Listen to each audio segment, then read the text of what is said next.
Os dragões carregam um simbolismo esotérico muito poderoso, sendo personagens míticos de lendas medievais, de contos orientais, e por todas as partes deste planeta os dragões estão presentes. Mas qual seria o símbolo esotérico que tais criaturas carregam? Vem comigo nesse vídeo que eu vou te falar todos os mistérios por trás dos dragões.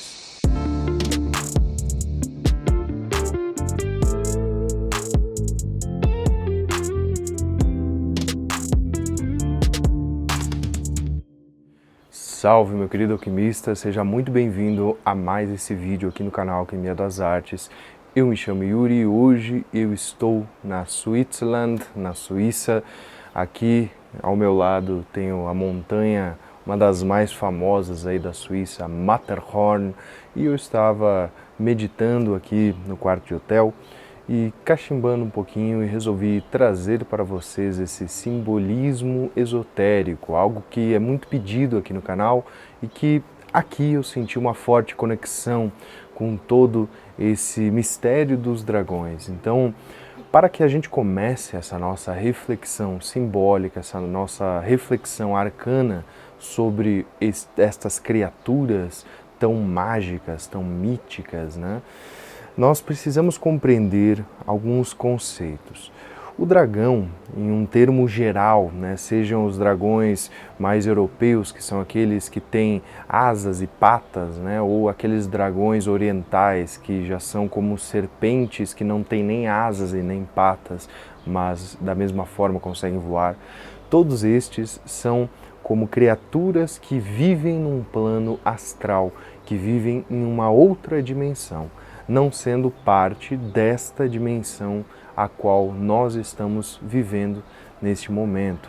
Então, os dragões, eles já carregam esta dupla natureza pela sua própria essência, né? Eles não têm um certo corpo como outros animais, mas por isso são senhores dos 4 elementos e vivem neste 5º elemento, ou são a representação deste 5º elemento, como uma síntese de terra, água, ar e fogo, sendo o 5º elemento uma esfera etérica, né? O elemento éter, o elemento prânico, o elemento que é a quintessência dos alquimistas, né? Então, todos os dragões em todas as culturas, tá? Eles normalmente são senhores de algum ou de outro elemento. Alguns são dragões de água, alguns de fogo, alguns de terra, alguns de ar, representando assim alguma dessas naturezas. Dentro do shintoísmo japonês, por exemplo, eles têm os ryus, né? E os ryus são como deuses dragões que representam justamente essas forças, as forças dos mares, as forças do trovão, dos céus, da chuva, das montanhas, né? Então, cada ryu seria como um dragão. Já na Europa medieval, nós temos muito forte aquele simbolismo, né, do dragão como o grande vilão das aldeias. Mas parem e pensem um pouquinho junto comigo. O que seria este grande vilão das aldeias, né? Essas aldeias que eram normalmente constituídas como um feudo, como um reinado pequeno ali, né? Uma organização social ainda engatinhando, né? Dentro da sua composição. E aí vinha uma criatura dos céus, uma criatura das montanhas, né? De algum lugar longínquo e chegava, roubava os animais ou tacava fogo, né, em toda a aldeia, destruindo assim todas as casas e toda a civilização que ali tinha. E o que seria esse simbolismo do fogo que, lançado sobre uma aldeia, sobre um reinado, é o grande inimigo do próprio rei, é o grande inimigo daquelas pessoas em si, porque este seria um fogo iniciático, seria um fogo espiritual, seria como esta quintessência divina que vem e num piscar de olhos, né, derruba todas as construções, assim como a carta da torre, por exemplo. Se vocês repararem, a carta da torre do tarô, ela representa um movimento arcano de destruir as torres do ego construídas. Estas torres reais, normalmente, eram envoltas de muito ego, eram envoltas de muitas questões pessoais, né, que os reis faziam toda aquela movimentação para construir seus castelos, seus grandes reinados para eles próprios, e aí vinha uma criatura e num piscar de olhos ela tinha o poder muito maior do que um rei, do que um exército, do que qualquer coisa humana e egóica, né? E ela agia por livre e espontânea vontade. Por isso, dentro da Europa medieval, o simbolismo do dragão ele foi corrompido, ele foi desassociado de uma criatura que reina esses 4 elementos e é a própria representação etérica ou quintessencial desta composição maior iniciática. Então, dentro dos mitos arturianos, nós temos como o grande professor, o grande hierofante, né? Uma criatura também muito mítica que é o centauro, Quiron, né, que vai ensinar o Arthur depois de Merlin resgatá-lo e ele conseguir a espada real.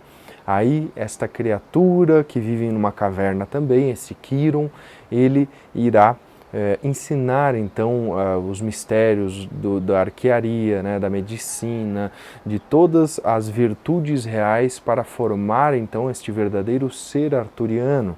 E aonde é que fica o dragão neste contexto? Né? Em alguns mitos aparece, ao invés desse centauro, também esta criatura como um dragão, como uma criatura alada, como também uma criatura mítica que ensina este ser humano arturiano, este rei, né, perfeito, a reinar, como ele pode trazer então as suas maiores virtudes como um ser humano completo.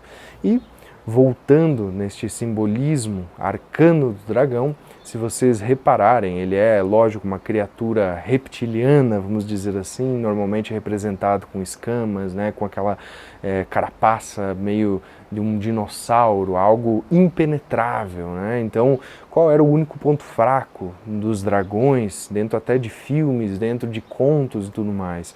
É justamente o seu coração. Inclusive a famosa imagem de São Jorge, a famosa imagem do cavaleiro com a lança no dragão, também é uma imagem corrompida, né, pois a igreja quis trazer esta ideia de que a ordem domina o caos, né, ou seja, a ordem do cavaleiro domina o dragão, mas não é com a violência, pois se fosse com a violência, ele estaria entrando na forma caótica e assim perdendo a própria ordem. Então, o verdadeiro simbolismo, né, desta figura de Micael, esta figura de São Jorge, representado assim muitas vezes, seria com a lança no coração, né, esta lança de luz penetrando no coração, mas não chegando a penetrar, né, ele está ali, na ordem, só orientando este dragão e não na boca, como é representado muitas vezes, né, nas figuras. Então, é importante a gente ver este contexto, ver como a igreja medieval, como esta polis também que foi se criando em Roma, depois foi surgindo, né, todo este movimento institucional da igreja, foi monopolizando muitas vezes os símbolos, né, botando a questão das figuras santas sobre as figuras bárbaras, vamos dizer assim, essas figuras mais ancestrais, que eles já não queriam mais cultivar esta cultura, né, que existia principalmente em povos celtas, né, com os druidas, com toda essa escola de magos que acabou se perdendo ao longo do tempo. Então, além disso, os dragões eles carregam um simbolismo, né, de guardiões também de outras esferas, e o trabalho com a força draconiana, para além do simples simbolismo mitológico, ele é um trabalho muito delicado, minha gente. Então, quando a gente fala assim, em trabalhar com a força dragão, é preciso tomar um certo cuidado, porque estes seriam seres que ainda carregam um livre-arbítrio, né, dentro de um plano astral, e que zelam por algo, né, muito profundo, que eu não vou falar em detalhes aqui, pois não cabe num vídeo de YouTube, né? Para falar sobre isso a gente teria que sentar todos juntos, pessoalmente, acender uma fogueira e comentar um pouquinho melhor sobre esses mistérios que são muito delicados, muito profundos. Mas o que eu posso dizer para vocês é que dá para se trabalhar com tal força draconiana. É uma força que representa, com tudo isso que eu falei aqui para vocês, ela representa o poder. Então, dentro dessa tríade primordial de amor, saber e poder, nós podemos ver que o simbolismo Draco, ele representa justamente esta terceira força, que seria o poder, a manifestação máxima, né, do que é o poder. E o dragão, sendo o senhor do fogo, que normalmente é lançado pela boca, o senhor dos ares, que é o voar, né, pelas mais altas altitudes das águas, pois ele consegue nadar, e da terra, pois ele vive nas cavernas e, assim como é mostrado em vários filmes aí, ele guarda os grandes tesouros, né? Ele é aquele que retém todos os tesouros das nações. Mas que tesouros seriam esses?